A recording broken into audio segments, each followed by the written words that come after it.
मेरा रिश्ता अमन से जैसे ही तय हुआ और मैंने अमन के नाम की अंगूठी पहनी, उसी रात मुझे अमन की कॉल आ गई। मेरी ननद मंगनी की रस्म होते ही मुझे बता चुकी थी कि रात को भाई की कॉल का इंतजार करना।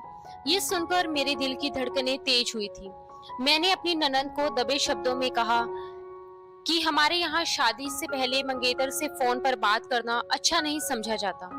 दरअसल हमारी फैमिली बहुत ही पुराने ख्याल की थी, लेकिन मेरी ननद ने मेरी एक न सुनी और कहने लगी, भाई का इरादा तो तुम्हें अपने हाथों से अंगूठी पहनाने का था, लेकिन तुम्हारी माँ ने इस बात पर ऐतराज उठाया तो हम लोगों ने कुछ नहीं कहा। अब तो तुमने मेरे भाई के नाम की अंगूठी पहन ली है, इसलिए ज्यादा नखरे मत दिखाओ। मेरी ननद मेरी ही उम्र की थी। वह बहुत ही जल्दी मुझसे घुल मिल भी गई थी। रात को जब मैं कमरे में सोने के लिए लेटी तो मेरे मोबाइल पर एक अननोन नंबर से कॉल आने लगी।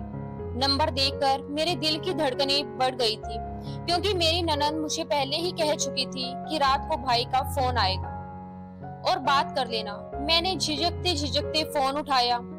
अगली आवाज एक लड़के की थी। वह कहने लगा, मैं अमन बात कर रहा हूँ। अमन का नाम सुनकर ही शर्म से मेरी नजरें झुक गई। रिश्ता ही कुछ ऐसा था। पहले तो उसने मेरा हाल चाल पूछा। मैंने बस जी ठीक हूँ कहकर ही बात को खत्म और छोटा किया था। लेकिन अमन ने फौरन से मुझसे फ्रैंक होने की कोशिश करना शुरू कर दी। कहने लगा, तुम्हारी तस्वीर देख रहा था जो मोबाइल पर मेरी छोटी बहन रुचि ने खींची थी। मंगनी की रस्म पर मेरी ननंद रुचि ढेर सारी तस्वीरें अपने मोबाइल पर खींच कर ले गई थी, और अमन के मुंह से ये सुनकर मैं समझ नहीं पा रही थी कि मुझे उसकी बात का क्या जवाब देना चाहिए। हमारे यहाँ तो लड़के लड़की की दोस्ती को बहुत ही गलत समझा जाता था, और हम अपनी इसी हद में रहते थे और कभी किसी लड़के से फ्रैंक होने की कोशिश नहीं की थी और ना ही कोई दोस्त बनाया था। यहाँ तक कि हम तो अपने कजन्स लड़कों के साथ भी ज्यादा फ्रैंक नहीं होते थे। हमारे ताया चाचा के बेटे या फिर मामा बुआ के बेटे हमसे हद में रहकर ही बात किया करते थे। कभी अपनी हदों को क्रॉस करके आपस में दोस्ती करने की कोशिश नहीं की थी। और ये सच बात है, रिश्तों में अगर पवित्रता बनी रहे तो रिश्ते बहुत ही ज्यादा खूबसूरत लगते हैं। मैंने ऐसे ही माहौल में परवरिश पाई थी और बड़ी हुई थी, लेकिन अमन उससे बिल्कुल उलट था। जो बातें उसने मुझसे की मेरे कान तक लाल हो गए थे। कहने लगा, तुम्हारी एक तस्वीर को मैंने चूम चूम कर अपने सीने से लगाया है, और ये सुनकर तो मैं पूरी तरह से चटपटा गई। भला ये भी कोई बात बताने वाली है। फिर वह कहने लगा, क्या समस्या थी अगर तुम्हारी माँ मुझे ये मौका देती कि मंगनी की अंगूठी मैं तुम्हें अपने हाथों से पहना देता। कसम से अगर इजाजत मिलती तो अंगूठी पहनाते हुए तुम्हारे खूबसूरत हाथ भी चूम लेता। उसकी बात सुनकर मेरे चेहरे पर पसीना झलकने लगा था, हाथों में नमी उतरने लगी थी। ऐसी बातें तो मैं ख्यालों में भी नहीं सोच सकती थी। मैंने कहा, बात सुने। मैं उससे कुछ कहना चाहती थी कि वो मुझसे इस टाइप की बातें ना करे। मेरे यूं कहने पर वह कहने लगा, हाँ कहो ना, क्या कहना चाहती हो? तुम्हारी बातें सुनने के लिए ही तो तुम्हें कॉल की है। मेरा दिल कर रहा है कि मेरी जान बोलती रहे और मैं अपनी जान को सुनता रहूं। और उसकी यही बातें सुनकर मेरा दिल धड़क उठा और मुझे ऐसा लगा जैसे कि मेरा दिल मेरी पसलियों को तोड़कर मेरे सीने से बाहर आ जाएगा। सिर्फ 2 मिनट की बात पर ही उसने सारे शर्म के पर्दे हटाने शुरू कर दिए। मैंने हड़बड़ाकर जल्दी से फोन बंद कर दिया था। दिसंबर के सर्द मौसम में भी मैं 2 मिनट में ही पसीने से भीग चुकी थी। दोबारा फोन की घंटी ने मुझे बुरी तरह चौंका दिया, लेकिन इस बार मैंने फोन नहीं उठाया, बल्कि एक मैसेज किया कि मुझे नींद आ रही है, मैं आपसे फिर कभी बात कर लूंगी। अभी मैसेज किए हुए मुझे 1 ही मिनट हुआ था कि फौरन रिप्लाई आया कि मेरी नींदें उड़ाकर तुम कैसे सो सकती हो, आज तो रात भर मैं तुम्हें सोने नहीं दूंगा। उसकी बातें ऐसी थी कि मैं समझ नहीं पा रही थी कि मुझे क्या करना चाहिए। अभी तक मेरे घर वालों को ये बात नहीं पता थी कि मैं अमन से बात कर रही हूँ। मैंने अपना फोन स्विच ऑफ कर दिया। मैं नहीं जानती थी कि मंगनी के बाद मंगेतर ऐसी बातें करते हैं। मैंने सोचा था बस हाल चाल ही पूछेगा, लेकिन अमन ने तो पहले ही कॉल में मेरे होश उड़ा के रख दिए थे। नींद तो खैर रात भर मुझे भी नहीं आई। उसकी बातें ही कुछ ऐसी थी। 6 महीने के बाद हमारी शादी तय हुई थी और मैं नहीं चाहती थी कि इन 6 महीनों में मैं अमन की इस टाइप की बातें और सुनूं, क्योंकि मैं अपने घर की औरतों से सुन रखा था कि शादी से पहले अगर मंगेतर आपस में बातचीत करना शुरू कर देते हैं तो रिश्ते का जो चार्म होता है वह खत्म हो जाता है। शादी से पहले मंगेतर अगर मिलना शुरू कर दे तो ये रिश्ते लिमिट क्रॉस कर जाते हैं और शादी से पहले ही उनके बीच शारीरिक संबंध भी बन जाते हैं और ऐसे रिश्ते ज्यादा परवान नहीं चढ़ते और शादी होने से पहले ही ये रिश्ते टूट जाते हैं। मैं भी नहीं चाहती थी कि शादी से पहले अमन से बात करूं और उससे मेल मिलाप बढ़ाऊं। अभी वह सिर्फ फोन पर बात कर रहा है, कल को वो मुझसे मिलने के लिए भी कहेगा और जब लड़का लड़की आपस में मिलते हैं और जब उनका रिश्ता भी मंगेतर वाला हो तो वह सब कुछ हो जाता है जो नहीं होना चाहिए। मैं अभी बैठी यही सब सोच रही थी कि अमन अभी मेरे लिए बिल्कुल अनजान है। अभी हमारी मंगनी को एक ही दिन हुआ है, उसके बावजूद भी वह मुझसे ऐसी बातें करता है जो मुझे सही नहीं लगी। अगली रात उसका फोन फिर से आ गया। मैं सोच चुकी थी कि इस बार उसे साफ मना कर दूंगी कि हमारे यहाँ ये सब अच्छा नहीं समझा जाता, लेकिन वह मेरी बात सुनता ही कब था।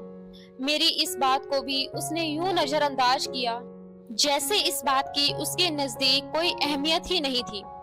वो तो अपनी बेताबियां बेचैनियां बयान करता रहा और उसकी बातें ऐसी होती कि मेरे कानों से धुआं निकल जाता।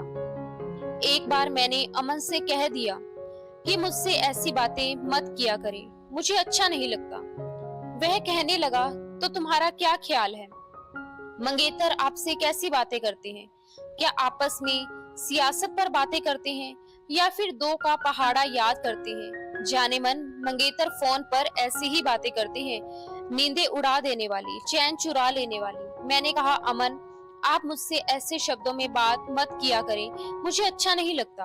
वो कहने लगा, अच्छा नहीं लगता तो चलो जाने मन, नहीं कहूंगा, स्वीट हार्ट कह दिया करूंगा। मैं तो उसकी इस तरह की बातों से ही परेशान सी होने लगी थी। मैं तो अब अमन से बात ना करने के बहाने ढूंढती थी। मैंने कह दिया कि मेरी माँ ने मुझे आपसे बात करते देख लिया है और वो मुझे डांट रही थी कि मैं आपसे बात ना करूं, क्योंकि हमारे यहाँ ये सब कुछ बुरा समझा जाता है। मेरी बात सुनकर वो कहने लगा, मैं कुछ नहीं जानता, मैं तुम्हारी माँ से साफ कह दूंगा कि मेरी रजनी से बात करवाओ, वरना मैं खुद उससे मिलने घर आ जाऊंगा। यार तुम नहीं जानती मैं कैसे एक एक दिन गिन गिन कर गुजार रहा हूँ, और अब तुमसे बात भी ना करूं। इतना जुल्म तो मत करो मुझ मासूम पर। पूरी रात बेचैनी से तड़पते हुए गुजार देता हूँ, ख्वाबों ख्यालों में तुम्हें बाहों में भरकर चूमता हूँ। उसकी इसी तरह की बातें मुझे परेशान करती थी, लेकिन जैसे जैसे समय गुजरने लगा अमन की डिमांड अब बढ़ने लगी थी। कभी कहता मुझसे वीडियो कॉल पर बात करो, कभी कहता कि घर में कोई बहाना बनाकर किसी रेस्टोरेंट में मिलने आओ। एक बार तो अमन की बात ने मुझे बुरी तरह हिलाकर रख दिया। कहने लगा, तुम्हारे लिए मैंने एक बहुत ही खूबसूरत सी नेट की नाइटी खरीदी है, शादी की पहली रात तुम उसे पहनकर बड़ी आफत लगोगी। उसकी इस बात ने मेरे दिल की धड़कनों को बेताब कर दिया। मैंने कहा, अमन हर एक चीज की हद होती है, आपके अंदर जरा भी तमीज नहीं है। मैं आपकी मंगेतर हूँ, आपकी बीवी नहीं।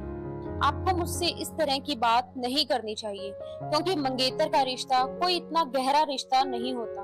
और फिर ऊपर से आप इस टाइप की बातें करते हैं, शर्म आनी चाहिए आपको। आपके अंदर संस्कार नाम की कोई चीज नहीं है। ये सब कहते हुए मेरे शब्द थोड़े तेज हो गए थे तो अमन को भी गुस्सा आ गया और वो कहने लगा, ये कैसे शब्दों में बात कर रही हो तुम मुझसे? ऐसी भी कौन सी बेशर्मी और बदतमीजी कर दी मैंने तुम्हारे साथ कि तुम मेरी परवरिश पर ही उंगली उठा रही हो? मैंने भी गुस्से से फोन बंद कर दिया और मैंने अब अमन का फोन उठाना ही छोड़ दिया। 15 दिन हो गए थे मैंने अमन की कॉल रिसीव नहीं की थी और ठीक 15 दिन के बाद मेरी सास हमारे घर आई और कहने लगी कि हमें शादी थोड़ी जल्दी करनी है। मेरी माँ कहने लगी, लेकिन मंगनी पर 6 महीने की बात तय हुई थी। अभी तो हमारी तैयारी भी पूरी नहीं हुई है। वो कहने लगी, बस कुछ समस्या ऐसी पैदा हो गई है कि हमें शादी 1 महीने के अंदर अंदर चाहिए। ये सुनकर मेरी माँ परेशान हो गई। पापा भी कहने लगे, आखिर ऐसी भी क्या समस्या आ गई। लेकिन वो ये बात बताना नहीं चाहती थी। लेकिन मुझे समझते देर नहीं लगी कि ये सब अमन ने कहा है। उसी ने अपने परिवार वालों के सामने जिद की होगी कि मुझे जल्द से जल्द शादी करनी है। मेरी सास कहने लगी, कुछ घरेलू मसले हैं, बस आप हमें जल्द से जल्द शादी का समय दे दें। मेरी माँ ने जब चाचा ताया से सलाह मशवरा किया तो उन्होंने कहा कि शादी तो हमें करनी ही है। अगर वो लोग खुद से इतनी चाहत दिखा रहे हैं तो उनकी कुछ समस्याएं होंगी, तो जल्द से जल्द शादी कर दो। मेरे पापा ने भी इस बात पर हामी भर दी। उसके बाद अमन की मुझे कॉल नहीं आई। 1 महीने का समय भी बड़ी तेजी से गुजरा और मेरी शादी का दिन भी आ गया। लेकिन जब मुझे मंडप में अमन के साथ बिठाया गया तो मैंने देखा अमन का मूड बहुत खराब है। मैं ये समझ नहीं पा रही थी कि आखिर उसे हुआ क्या है। जैसे ही विदा होकर मैं अपने ससुराल पहुंची, मुझे अमन के कमरे में बिठाया गया। मेरे दिल की धड़कनें बहुत तेज थी, क्योंकि मुझे लग रहा था कि पहले अमन जिस बेताबी से मुझे फोन पर बात करता था, जाहिर है आज भी उसकी बेताबियां अपनी चरम सीमा पर होंगी। थोड़े ही टाइम बाद अमन कमरे के अंदर दाखिल हुआ और उसने कमरे को अंदर से लॉक कर दिया। उस समय मुझे ऐसा महसूस हुआ कि जैसे किसी ने मेरा दिल मुट्ठी में दबोच लिया हो। लेकिन अमन मेरे पास नहीं आया। उसने मेरी तरफ निगाह भी नहीं उठाई।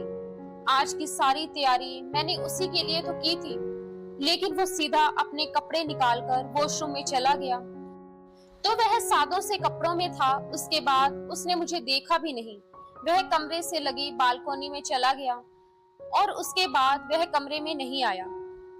लगातार 2 घंटे से मैं उसका इंतजार कर रही थी। अब मैं थक चुकी थी, इसलिए खुद ही उठकर बालकोनी में चली गई। वह वहां बैठा सिगरेट पी रहा था। उसके चेहरे पर बड़े गुस्से वाला हाव भाव थे। मैंने कहा, अमन, आप यहाँ क्या कर रहे हैं? उसने मेरी तरफ मुड़कर नहीं देखा और कहने लगा, तुम्हें इस बात से क्या मतलब? उसका बड़ा रूखा सा अंदाज था। मैंने कहा कि मैं बैठे बैठे थक चुकी हूँ। मेरी बात सुनकर कहने लगा, तो मैंने तुम्हें कब कहा है कि बैठे रहो? अरे भाई, जाओ कपड़े बदलो और जाकर सो जाओ। ये बात सुनकर मेरा दिमाग पूरी तरह से चकरा गया। मुझे गुस्सा भी आने लगा था। अब मैं इतनी भी बेशर्म नहीं थी कि अपने मुंह से कहती कि मैं तो तुम्हारे लिए तैयार होकर बैठी हूँ और इस वक्त तुम्हारी पत्नी हूँ और आज की रात हमारी सुहाग रात है। शादी से पहले तो तुम बड़ी बड़ी बेताबियां दिखाते थे, लेकिन आज मैं यहाँ जरूर चाहती थी कि अमन मेरी तारीफ करे और मुझसे अपनी मोहब्बत का इजहार करे, लेकिन उसने मुझसे कोई बात नहीं की और मैं वापस कमरे में आ गई। मैंने अलमारी से अपना सादा सा ड्रेस निकाला और बदल कर लेट गई, लेकिन मुझे नींद नहीं आ रही थी। 1 घंटे के बाद अमन वापस आया और मेरे बराबर लेटकर उसने रोशनी लाइट ऑफ कर दी और उसने मुझे अपनी तरफ खींचकर अपनी बाहों में भर लिया।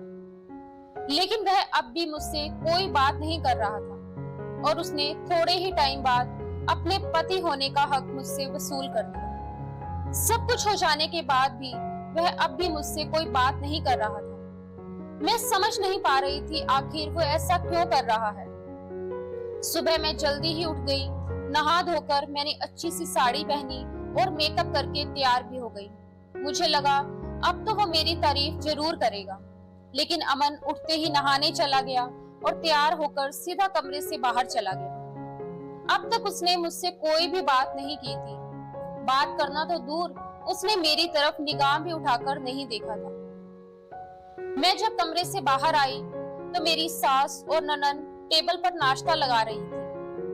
मेरी सास मुझे देखकर मेरे पास आई और मुझे आशीर्वाद देने लगी। मेरी ननन मेरे कान में कहने लगी, बहुत प्यारी लग रही हो। मैंने बेदिली से मुस्कुराकर थैंक यू कहकर बात टाल दी। जिसके मुंह से मैं तारीफ सुनना चाहती थी, उसने एक शब्द भी नहीं कहा था। वह सबके साथ हंस बोल रहा था, बातें कर रहा था। मैं बिल्कुल उसके बराबर बैठी थी लेकिन वो मुझसे यूं बेपरवाह था जैसे मैं हूं ही नहीं। अमन की भाभी नाश्ते के बीच हंसी मजाक करती रही, मुझे नाश्ते का भी पूछती रही। भाभी अच्छी आदत की मालिक थी। अमन का व्यवहार सबके साथ अच्छा था, सिवाय मेरे। हमारी शादी को 8 दिन गुजर गए थे। उसने मुझसे बात तक नहीं की। तारीफ तो बहुत दूर की बात थी। जैसे ही वह कमरे में आता, बिना मुझे देखे बालकोनी में चला जाता और रात देर तक सिगरेट पीता रहता, और जब आधी रात बीत जाती तो आकर सो जाता। वह मेरे करीब बस एक ही बार आया था, शादी की पहली रात। उसके बाद तो मैं जैसे उसके लिए थी ही नहीं। एक रात जब वह कमरे में आया तो मैं उसके सामने जाकर खड़ी हो गई। मैंने कहा, अमन, आपको क्या हुआ है? मुझसे बात क्यों नहीं करती? मेरी आंखों में आंसू झिलमिला रहे थे। वह कहने लगा, अभी ये मालूम नहीं कि तमीज से बात कैसे की जाती है और अपनी हदों में कैसे रहा जाता है। तुम्हें तो ऐसे ही मर्द अच्छे लगते हैं जो अपनी लिमिट में रहकर बात करें, तमीज में रहें। तो मैं वही तमीज और लिमिट सीख रहा हूँ। ये कहकर उसने बड़ी बेदर्दी से मुझे पीछे किया और बालकोनी में चला गया। मैं तो उसे देखकर हक्का बक्का रह गई। फोन पर मेरी की जाने वाली बात का कितना गलत मतलब निकाल लिया था अमन ने। मैंने अपने बहते आंसू पोंछे और बालकोनी में चली गई। वह वही 2 सीटर सोफे पर बैठा सिगरेट पी रहा था। मैं उसके पास जाकर बैठ गई, लेकिन उसके माथे के बल अभी भी वैसे के वैसे ही थे। मुझे नहीं पता था कि मेरी बात पर अमन इस तरह से भी रिएक्शन दिखा सकता है।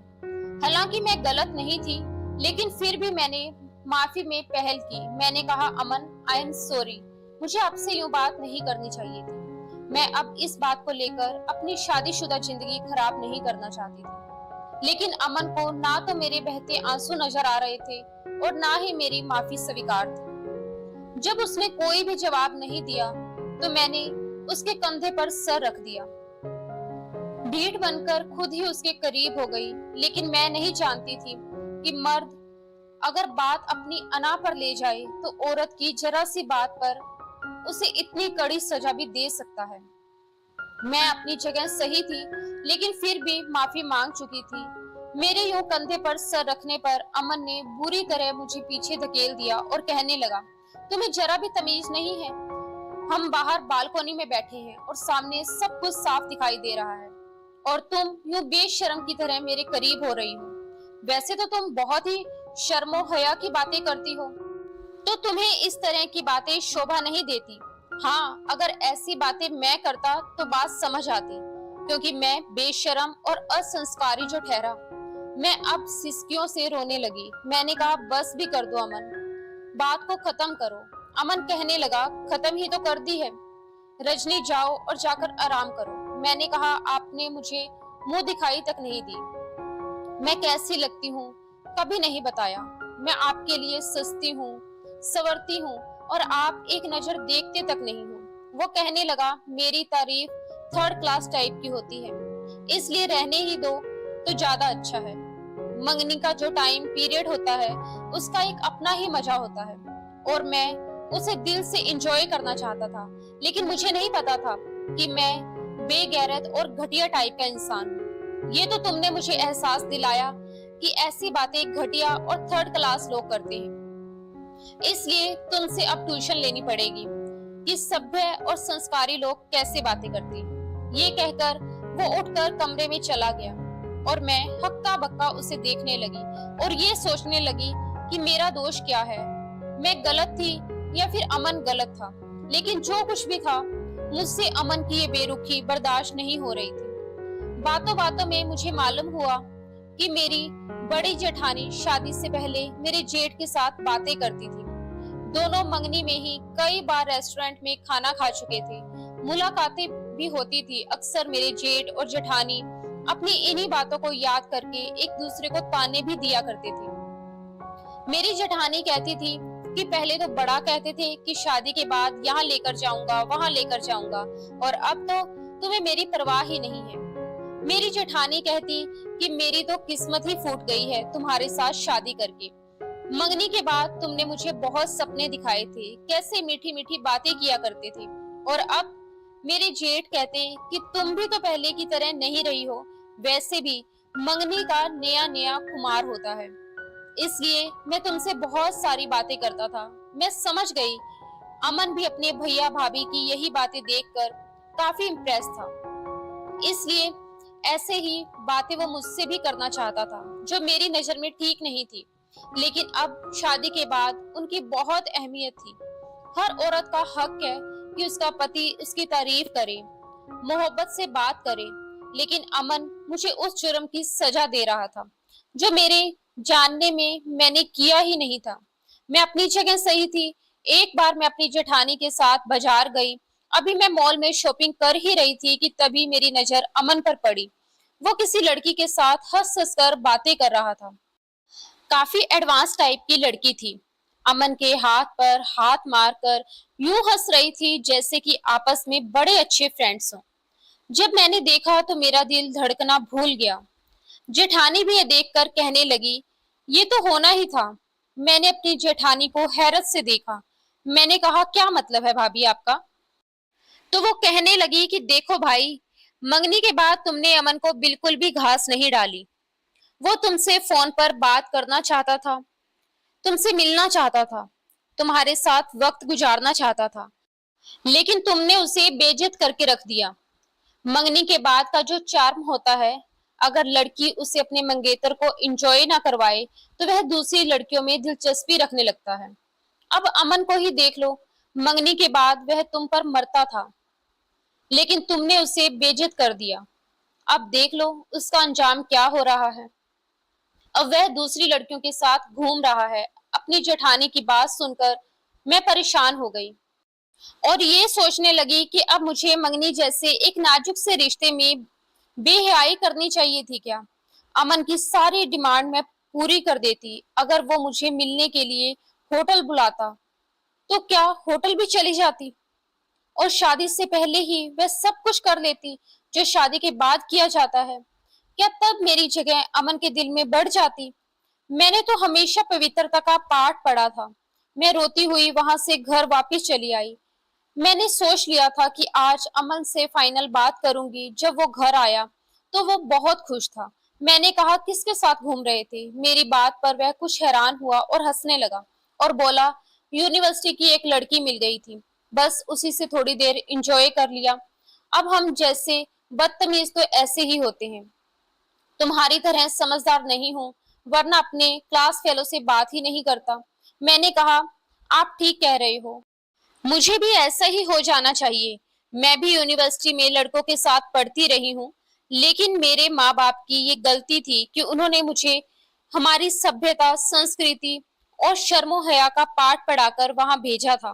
मैंने किसी भी लड़के से बेफिजूल बात नहीं की, क्योंकि मुझे यही सिखाया गया था कि हमेशा अपनी इज्जत की सुरक्षा करना, अपनी हद कभी भी पार मत करना।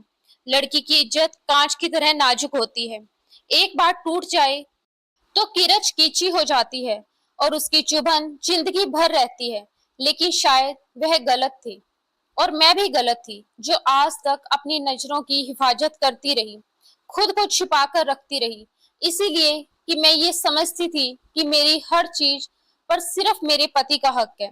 लेकिन नहीं, मैं गलत थी। ठीक तो आप है अमन, लाइफ को एंजॉय करना जानते हैं। आप स्कूल लाइफ को एंजॉय करते हैं, यूनिवर्सिटी लाइफ को एंजॉय करते हैं, यहाँ तक कि मंगनी के बाद की लाइफ को भी, जो मैंने आपकी खराब कर दी। मुझे भी यही करना चाहिए था। यूनिवर्सिटी के लड़कों से हंस हंस कर बातें करनी चाहिए थी। अपना आप छुपाने की बजाय दिखाना चाहिए था। अगर मैं ऐसा करती तो आज मेरे भी बहुत से लड़के दोस्त होते, जो कभी मुझे किसी मॉल में मिल जाते तो मैं खूब इंजॉय करती और मुझे उनसे हर तरह की बात करने की आदत होती, तो शायद मंगनी के बाद आपकी हर बात का हंस हंस कर जवाब देती। मंगनी से पहले ही अपनी शर्मो हया ताक पर रखकर आपके साथ फिजिकल रिलेशन बना लेती। काश मैं अपनी सभ्यता और संस्कार को अहमियत ना देती। आपकी तरह मैंने समाज को देखा होता, उसे अहमियत दी होती। ये कहकर मैं अपनी जगह पर जाकर लेट गई और अपनी साइड का लैंप ऑफ कर दिया। लेकिन अमन की साइड का लैंप जल रहा था। वो बेड के क्राउन से टेक लगाए ना जाने क्या सोच रहा था। मुझे नींद आने लगी थी। और कुछ ही देर में मैं सो चुकी थी। अगले दिन अमन के कुछ यूनिवर्सिटी के दोस्त घर आए। जब मैंने देखा तो एक अच्छी सी फैंसी साड़ी निकाली और खूब मेकअप किया। अपने लंबे घने बाल भी खुले छोड़ दिए। साड़ी नेट की थी और ब्लाउज भी स्लीवलेस ही पहना था। खुद को छुपाने की बिल्कुल भी कोशिश नहीं की। बड़े फ्रेंडली अंदाज में मैं ड्राइंग रूम में दाखिल हुई। हेलो एवरीवन कहकर मैंने अमन के साथ उसके तमाम क्लास फेलो का ध्यान अपनी तरफ दिलाया। मेरी खूबसूरती देखकर वे कुछ देर के लिए आंखें झपकाना भूल गए, लेकिन सबसे ज्यादा जान अमन की निकली। मैं बड़ी अदा से चलते हुए अमन के बराबर में जाकर खड़ी हो गई। मैंने कहा, मेरा इंट्रोडक्शन नहीं करवाओगे अपने दोस्तों से? अमन को शायद मुझसे ऐसे बोल्ड रवैये की उम्मीद नहीं थी। वो तो ठीक से हैरान भी नहीं हो पाया था। जब मैंने कहा कि चले कोई बात नहीं, मैं खुद ही अपना इंट्रोडक्शन दे देती हूँ, मैंने उसके दोस्तों की तरफ अपना हाथ बढ़ाया। मैंने कहा, मैं अमन की वाइफ हूँ। मेरा ये अंदाज अमन के दोस्तों को भी हैरान कर गया। उन्होंने भी मुझसे हाथ मिलाना शुरू कर दिया और मेरी तारीफें शुरू कर दी। अमन का चेहरा ये सब देखकर गुस्से से लाल हो गया। उसका ये चेहरा देखकर मेरे दिल में ठंडक उतर गई। उसे समझाने के लिए मेरे पास बस यही एक रास्ता बचा था। इतनी ही देर में घर की नौकरानी चाय लेकर आ गई। मैंने चाय भी एक एक को अपने हाथों से दी। उनसे हंस हंस कर बातें भी कर रही थी। अमन बिल्कुल खामोश मुझे गजब नजरों से घूरे जा रहा था। कुछ ही देर में उसके दोस्त मेरी तारीफ करने के बाद वहां से चले गए। जैसे ही वो लोग ड्राइंग रूम से बाहर निकले, अमन ने बड़ी जोर से मेरा हाथ पकड़ा और मुझे खींचते हुए कमरे में ले गया। मैं जानती थी कि उसे गुस्सा किस बात पर आ रहा था। कमरे का दरवाजा उसने बड़ी जोर से बंद किया और मुझे बेड पर जोर से फेंका और कहने लगा, ये क्या बदतमीजी थी जो तुमने की है? तुम्हें क्या जरूरत थी उनके सामने इस तरह के कपड़े पहन के आने की और इतना ज्यादा फ्रैंक होने की? वो एक से बढ़कर एक बदतमीज टाइप के लोग हैं। खबरदार जो आगे से उनके सामने यूं तैयार होकर आई। मैं बेड से खड़ी होकर उसके सामने आ गई। मैंने कहा, क्यों ना तैयार होकर उनके सामने जाऊं? मुझे भी तो मेरी लाइफ एंजॉय करनी चाहिए। मुझे बहुत अच्छा लगा। काफी दिन से तारीफ सुनने को नहीं मिली थी। आज तुम्हारे दोस्तों ने मेरी बहुत तारीफ की है। यह सब सुनने के बाद अमन का गुस्से से बुरा हाल हो गया और फिर वह जोर से चिल्लाता हुआ बोला, पत्नी हो तुम मेरी और अब इस घर की इज्जत भी। अगर दोबारा उन्होंने तुम्हें नजर भर के भी देखा तो जान ले लूंगा उनकी। बहुत शौक है तुम्हें तैयार होने का तो मेरे लिए हुआ करो, समझी? खबरदार जो किसी गैर के सामने यूं तैयार होकर गई। मैंने कहा, आपके लिए? आपके लिए क्यों अमन? आपके नजदीक मुझसे ज्यादा आपकी क्लास फेलो अहमियत रखती है। मैं नहीं। मेरी बात सुनकर वो कुछ शर्मिंदा सा हुआ और कहने लगा, बस मुझे तुम्हारी वो बात बुरी लग गई। आई एम सॉरी, लेकिन प्लीज मुझे तुम जैसी हो वैसी ही अच्छी लगती हो और ऐसे ही रहा करो। मुझे तुम्हारी बात अब समझ आ गई, लेकिन बस भाई भाभी को मैंने उनकी मंगनी के समय ऐसे ही फोन पर बातें करते हुए और रेस्टोरेंट में मिलते हुए देखा था। इसीलिए मुझे भी ऐसा शौक होने लगा था कि जब मेरी मंगनी होगी तो मैं भी ऐसा ही करूंगा। लेकिन तुमने बात यहीं तक पहुंची थी कि बाहर से लड़ने झगड़ने की आवाजें आने लगी। मेरी जेठानी के वही रोज के ताने शुरू हो चुके थे कि शादी से पहले तो तुम बहुत मोहब्बत जताते थे, अब वो तुम्हारी मोहब्बत कहाँ चली गई? पहले मेरे लिए जितना बेचैन रहते थे अब उतना मेरे लिए बेचैन क्यों नहीं रहते? उधर मेरे जेठ कह रहे थे कि वक्त के साथ साथ सब कुछ बदल जाता है। शादी के बाद मर्द के ऊपर जिम्मेदारियां बढ़ जाती हैं। 2 बच्चे हैं। हमारी शादी को 5 साल गुजर चुके हैं। मैं तुम्हारे ये चोचले बर्दाश्त नहीं कर सकता। मेरी जेठानी कहने लगी, तुमने भी तो शादी के बाद मुझे वो मोहब्बत दी ही नहीं जो मंगनी के बाद किया करते थे। वो कहने लगे, शादी से पहले सब कर चुका था, इसलिए शादी के बाद तुम्हारे अंदर मुझे कुछ नया नजर ही नहीं आया। सब कुछ तो शादी से पहले ही हो चुका था। अब ये फिजूल की बहस छोड़ो। लेकिन मेरी जेठानी तो लड़ाई झगड़ा किए जा रही थी। और मैं अपने कमरे में उन दोनों की आवाज सुन रही थी और अमन को देखी जा रही थी, जो शर्मिंदा सा मेरे सामने खड़ा था। कहने लगा, तुम बिल्कुल ठीक थी। कुछ चीजें अपने समय पर ही अच्छी लगती हैं। अगर हम भी शादी से पहले एक दूसरे को हद से ज्यादा जान लेते, हद से ज्यादा करीब हो जाते, तो शायद अब हमारे पास करने के लिए कुछ भी नहीं होता। भगवान ने रिश्तों में पवित्रता रखी है और वो रहनी चाहिए। ये अच्छी बात है। अमन ने मुझे अपनी बाहों के घेरे में लेते हुए मेरी तारीफ की और कहा कि मैं बहुत खुशनसीब हूँ कि मुझे बहुत अच्छी पत्नी मिली है, किसी कमल के फूल की तरह, जिसके चारों तरफ भले गंदगी फैली हो, लेकिन वह खुद को गंदगी नहीं लगने देती।